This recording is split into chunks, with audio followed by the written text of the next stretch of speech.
New Thought Media Network.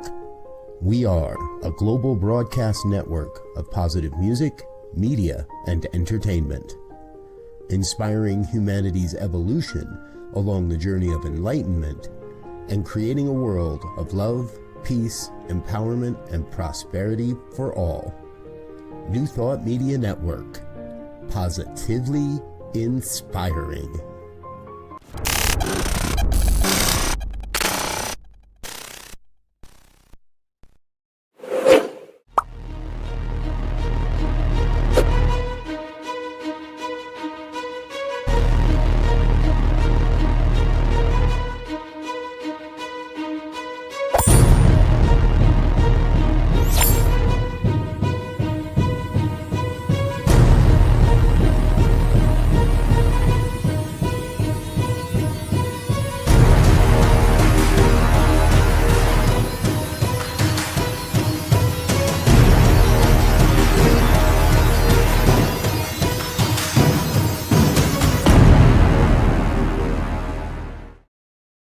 Hey, good evening. And now the good news. Don't you like that music? I was kind of bebopping a little bit here. I'm Barbara Jean, your host, and giving you more information than you care to have. All right, well, let's begin. Tonight, we've got some great stories. So this tree was planted as teen sweethearts 20 years ago. It's a simple story of well-rooted love, a little pun there, nurtured year after year, blooming and producing fruit, but the latest chapter has social media entranced.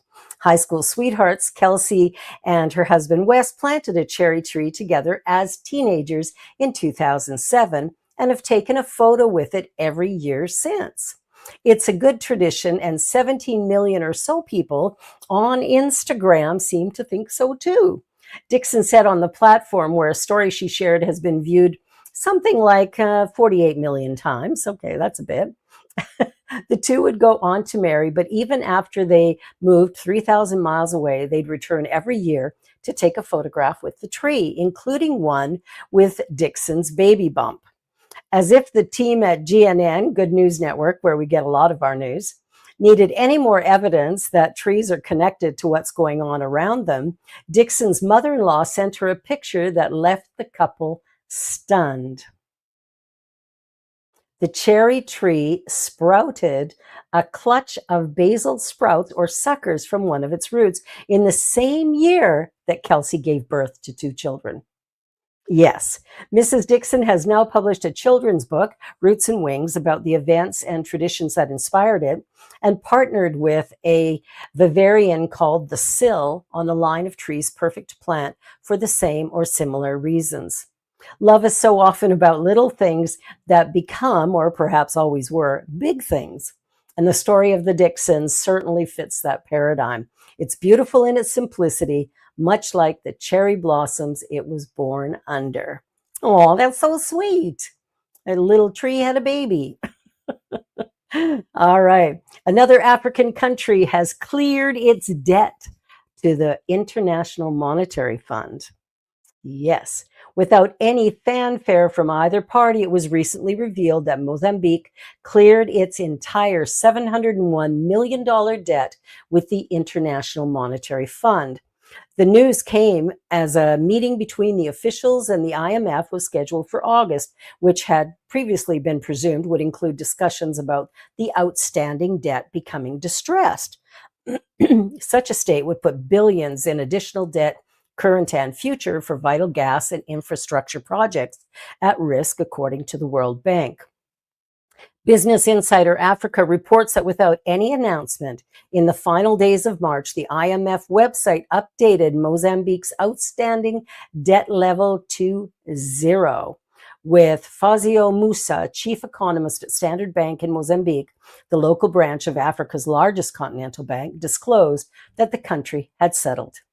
The news makes Mozambique the latest in a small series of African countries to get out from under internationally held aid-related debt. The Southeast African nation had built up all-time record foreign currency reserves of $4.15 billion, which have been reduced to $3.5 billion following the repayment. The country ranks among the least developed in the world along multiple lines of standard measurements, such as life expectancy and GDP per capita. It had been ravaged by a civil war until 1994, when it held its first multi-party elections. Has remained mostly stable since. Namibia and Nigeria are two other countries to have recently paid off large amounts of IMF debt. In October of last year, Namibia paid off $750 million to make it the second lowest debtor to the organization in Africa, while in May, Nigeria paid back a whopping $3.4 billion loan to cushion the impact from its government-mandated business closures and lockdowns, while attempting to reduce the impact of COVID-19. Woo! That is some serious cash. Good job, everybody. Well, we're going to take a short little commercial break and we'll be back in just a couple minutes. You're watching And Now the Good News here on the New Thought Media Network.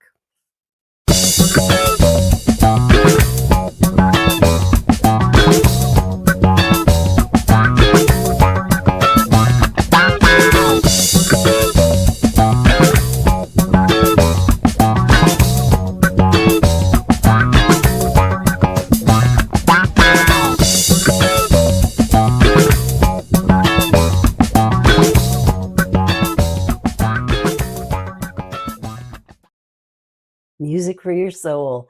I hope you listen to the New Thought Media Network radio station. It is a good one.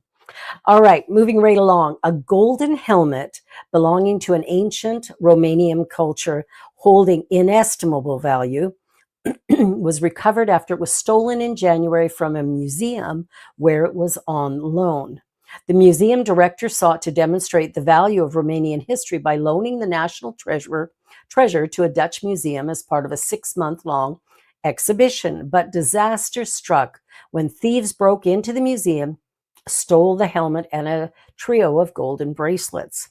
The theft shocked the European art world and caused a diplomatic incident, with incensed Romanian officials breathing down the neck of Dutch police, urging them to stop at nothing to recover it. Called the Helmet of Codophanicity, it was manufactured out of gold during the Dacia civilization in the decade around 450 BCE. There's no written history, so only finds like this helmet bear witness to their capabilities and identity. Embossed with mythical scenes and studs atop the cranium, a panel covered the eyes meant to shield the wearer. It's believed shield them from bad luck. So on April 3rd, in the city of Assen, police and officials at the Drents Museum unveiled the helmet alongside 2 of the bracelets, which they said they recovered through a plea deal reached with 3 suspects arrested shortly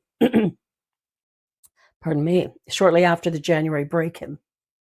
We are incredibly pleased, they told reporters. It has been a roller coaster, especially for Romania, but also for employees of the museum.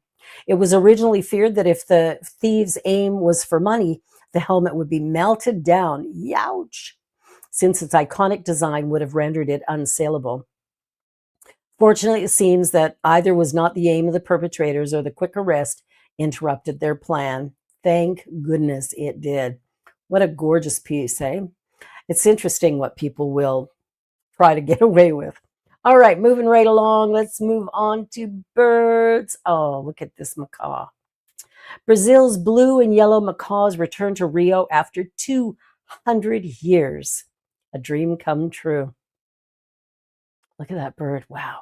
In Rio de Janeiro's largest urban park, the tumult of the city can subside to the faintest murmur among the thick Atlantic forest ecosystem remnant. It's here that ecologists have reintroduced the blue and yellow macaw through a captive breeding program. It's a delight, a dream come true for residents of a city where the colorful macaw is used everywhere in logos, clothing, and souvenirs, but which hasn't dwelt in the forested mountains of the famous city in 200 years. Several conservation organizations have been prioritizing the return of animals poached from the 10,000-acre park mentioned earlier, or driven off by deforestation in the 19th century. These include howler monkeys, the red-rumped agouti, and the yellow-footed tortoise. All these animals have brought excited visitors to the park's trails, but none have enraptured the people from Rio more than the macaw, 4 of which have been set free into the trees. They are so magnificent. It's no surprise that all the visitors are constantly asking how they can see them. For me, as the head of the park, it's special, but even more so as a carioca, it's a dream come true. The organization handling the release is called Refauna, and having released the birds for a period of 15 days earlier this year, they've rounded them back into the aviary with plans for a possible permanent departure in September when food is plentiful. Wow, that's pretty exciting news. This is done for 2 reasons. The first is that these macaws were rescued from captivity and so lack the powerful flight muscles they need to travel some 6 miles a day searching for food. The second is due to the need to acclimatize the birds to the sights, sounds, smells, and tastes of their new home. A point of national and local pride, the macaw's presence may also help regenerate the Atlantic forest bloom in Tijuca and beyond, as this specific kind of forest has been reduced by 90% since the colonial period, and at its most productive harbors biodiversity that can rival the mighty Amazon next door. Wow, that's pretty good news. I'll tell you, I think as people, we're getting a little bit smarter, destroying less and trying to grow more. All right. Pedestrian traffic fatalities in the United States declined more last year than any since data was counted. Though overall levels remain high, the number of pedestrians killed by motorists in the United States fell nearly 11% over the first 6 months of 2025 compared to the same period in 2024. Data from the Governor's Highway Safety Association reveals how this was the single largest decline in pedestrian deaths since records began in 2015. The 10.9% drop in pedestrian deaths from 2024 to 2025 translates into 371 fewer fatalities. Pardon me. Which reminds us of more than just a number, but 371 friends, family, and loved ones that can still be hugged and cherished. When measured by deaths per 100,000, the rate is the lowest it's been this decade. If measured by deaths per vehicle miles traveled, it's the lowest since 2019.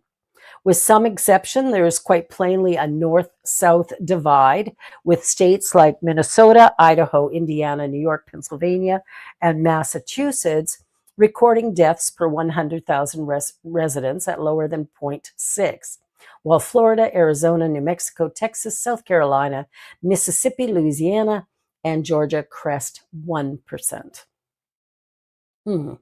Previous GHSA data has shown that one of the biggest determinants to pedestrian traffic deaths is darkness, which is likely why the southern states, with their larger and poorly lit rural areas, record more deaths than the northern states.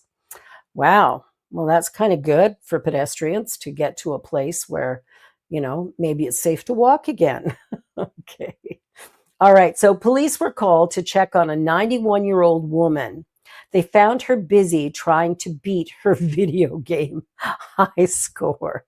A routine wellness check turned into an unexpectedly delightful moment when police discovered a 91-year-old woman safe and sound, completely absorbed in beating her video game high score. In Westlake, Ohio, a local program designed to protect seniors did exactly what it's meant to do, though this time it came with a humorous twist. The city's Are You OK program provides daily phone calls to residents who sign up, offering peace of mind to both participants and their families. When the 91-year-old woman didn't answer her scheduled call, concern quickly grew. Dispatchers couldn't reach her, and neither could her daughter. Everyone's a little bit alarmed that she's missing these contacts, said Westlake Police Captain Jerry Vogel. Officers were sent to her home to check on her well-being. After knocking and receiving no response, they used a provided access code to open the garage. Her car was still inside, raising even more concern. But what they found next took everyone by surprise. "We're here with her," an officer reported after entering the home. "She's playing video games in her bedroom." That's right, the woman was perfectly fine. She had simply been too focused on trying to beat her personal record in a video game to notice the calls or the commotion outside. Everyone got a good laugh out of it. The woman was grateful for the visit, and the lighthearted moment served as a powerful reminder of how valuable programs like this can be. Even when the outcome is amusing, the system ensures that no one slips through the cracks. And in this case, it also proves something else. You're never too old to chase a high score. That's a sweet story. I like that one. This was really sweet. 11-year-old surprised by classmates as they pack a courtroom for his adoption day.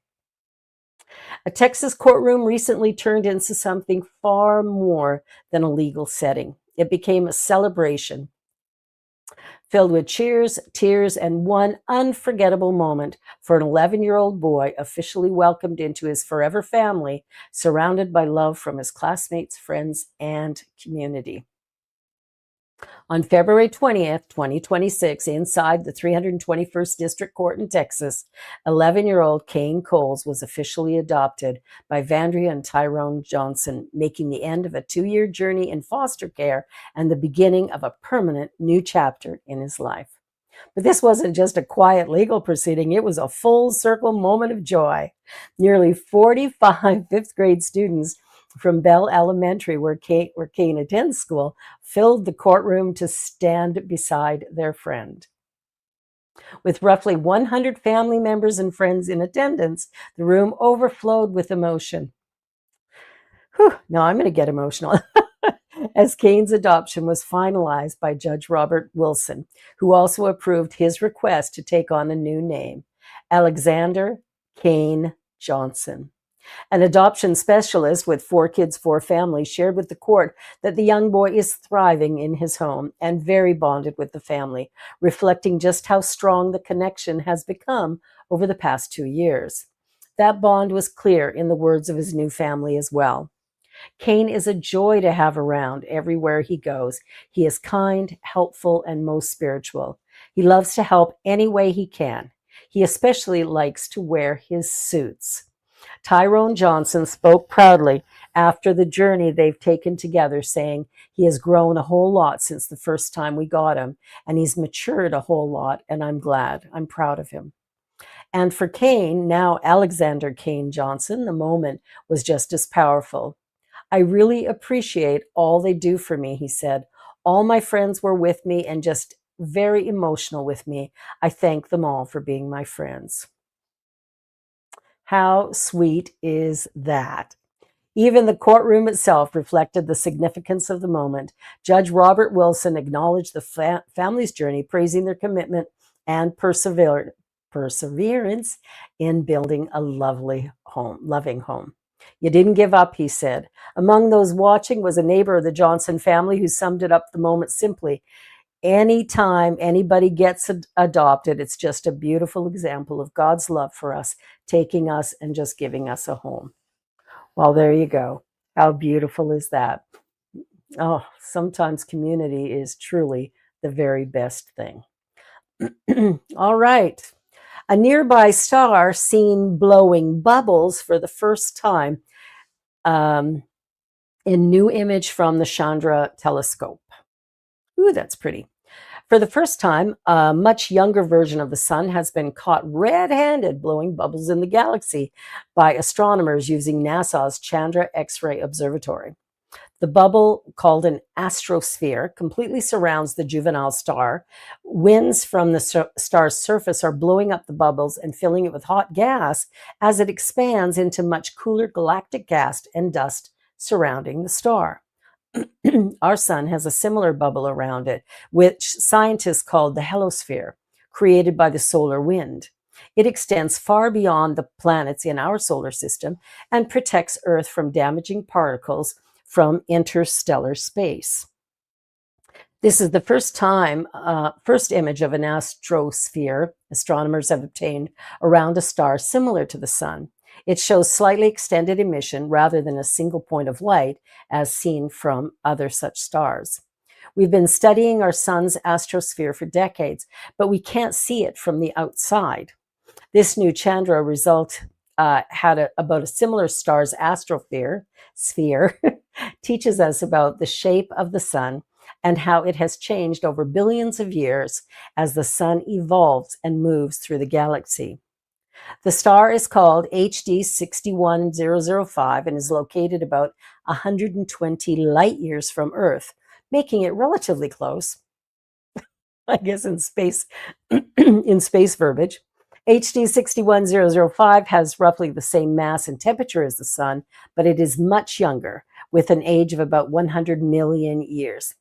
A mere baby compared to the sun's age of about 5 billion years. Wow.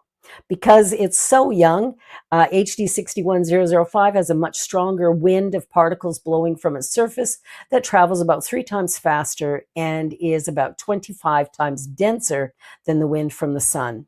This amplifies the process of astrosphere bubble blowing and mimics how our sun was behaving several billion years ago.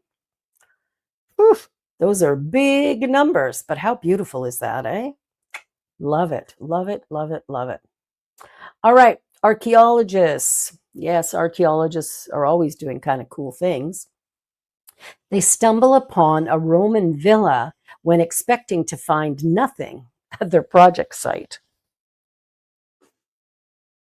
So, preparatory archaeology work at an English wind farm development site has turned up 2 incredible discoveries. The first was a Roman villa and bathhouse, and the second was a Neolithic burial mound. These were discovered by a team of archaeologists who fully believed they weren't going to find anything. The team works for Headland Archaeology, which was employed to perform surveys along a 40-mile underground cable path for a new wind power project with RWE. The team had consulted historical maps and records and performed a magnetometry survey, with the end point being that they didn't find anything of interest. Their ultimate surprise came during trench digging to examine large areas at once when they began to pull a lot of roof tiles out of the Norfolk earth. This occurred back in 2021, and the subsequent excavations revealed a long-utilized farming estate that dates back to the local society of the Iron Age and forward to the Roman Empire. There's a lot of evidence for growing and processing food, so we think it was quite a large farming estate. The walls and foundations of several additional structures, including a Roman road and a bathhouse, were also uncovered. Many items reveal the daily life of the inhabitants: nail cleaners, hairpins, and jewelry, as well as military belt and the bones of dogs and cats believed to have been kept as house pets. Additionally, the handle of a bronze vessel molded into the shape of a strange creature was discovered that somehow earned the nickname Norfolk Nessie, referring to its appearance harkening back to that famous photo of the Loch Ness Monster. That wasn't the last time the archaeologists' assumptions about the cable route being clear was proven wrong. Further along, they found a very large Neolithic burial mound with an underground chamber filled with pottery and stone tools. Yet further, Smithsonian Magazine writes that they uncovered a burial site from the Bronze Age and later the remains of a medieval village that they were able to confirm once stood there thanks to the Norman's Doomsday Book, a seminal 11th century survey of land holdings carried out after the end of the Anglo-Saxon period. GNN once reported that when major underground discoveries were made in Greece, developers will often obscure them to prevent interruption of the project. Not RWE, which seems to have become very involved in the discoveries, gene-sized by their wind project. Wow. When you expect nothing and you get everything. That's pretty cool. All right. This is such a funny story. A cat was banned from a yacht club after a dinner incident and earns a membership card at a local library. Meet Muffin. a 5-year-old neighborhood cat who has become such a beloved regular at a local library that staff decided to make his visits official with a lifetime membership card good for all 9 lives. That's a cute cat. Muffin isn't your typical library guest. Nearly every day he makes his way over to the Dorval Library in Quebec from his nearby home and heads straight for the front doors like he's reporting for duty. And in a way, he is. About 10 people have come in, so they just go by and say, "Hi, Muffin," said his owner, Peter Bjorn, and ask if they knew him, and they said, "Muffin is always here." Over time, Muffin has taken on an unofficial role as the library's greeter, welcoming visitors with his calm, friendly presence. Staff say he even seems to run on a schedule. He knows when to show up, he knows when we close, he knows which doors to go to as well, said staff. He'll try the front door, the sliding doors. His daily routine is so reliable that his family sometimes gives the library a heads up before letting him out, and sure enough, he arrives within minutes. One day they called and said, "We're letting him out now," recalled librarian Gail Warren. 5 minutes later, he was at the front door. Well, books may be the main attraction for most visitors. Muffins is all about the people. He prefers greeting guests and soaking up attention rather than wandering through the stacks. We love him. The clients love him. He's so wonderful to have at the door. You just see people's faces light up. Muffin's curiosity doesn't stop at the library doors. His adventures have taken him to nearby spots like a community center and even a local yacht club. Though one unexpected visit to the dining room didn't go over so well, earning him a permanent ban. But no matter where else he wanders, the library remains his favorite place. And now, with his very own library card, Muffin isn't just a visitor, he's part of the story. And that comes from CTV News here in Canada. How funny is that? Okay, dun dun dun dun. Hero story of the week. A restaurant owner shelves Easter plans to fulfill a dying man's last wish to feed his hospice nurses. From New York comes the story of a restaurant owner who shelved his Easter plans to fulfill a dying man's wish.